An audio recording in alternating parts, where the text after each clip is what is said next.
Magandang araw sa lahat. Welcome back sa ating channel, Everyday Flavors and Fun. Today po magluluto tayo ng madaliang spaghetti.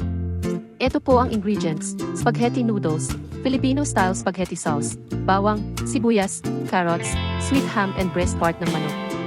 Sa pinakuluan ng manok ko na diniluto ang noodles para malasa for 10 minutes para hindi ma-overcook ang noodles. So ayan, luto na ang noodles. I-set aside muna, tapos lutuin naman natin ang sauce. Next, gisahin na natin ang bawang.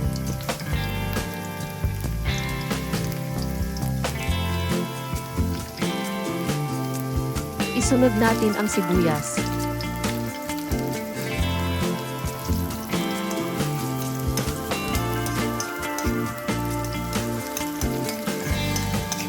Pagkatapos isali din natin sa paggisa ang sliced sweet ham, carrots na tinadtad ng maliliit, at saka ang hinimay na breast part ng manok.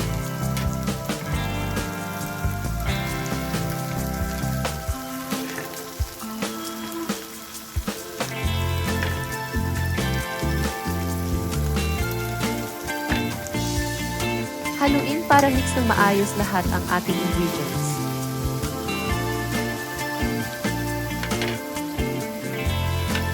Pagkatapos natin maigisa ang lahat ng ingredients, isunod na natin ang ating Filipino-style spaghetti sauce.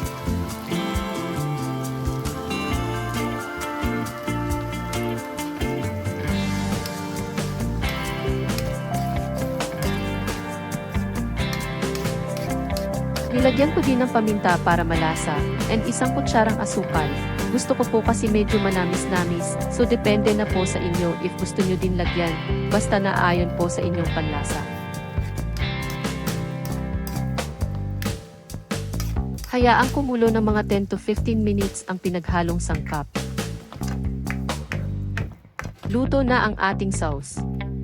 Next step, pagsamahin ang noodles at ang sauce sa isang malaking mixing bowl. Pwede nyo po lagyan grated cheese and evaporated milk. Again, depende na po sa panlasa ninyo.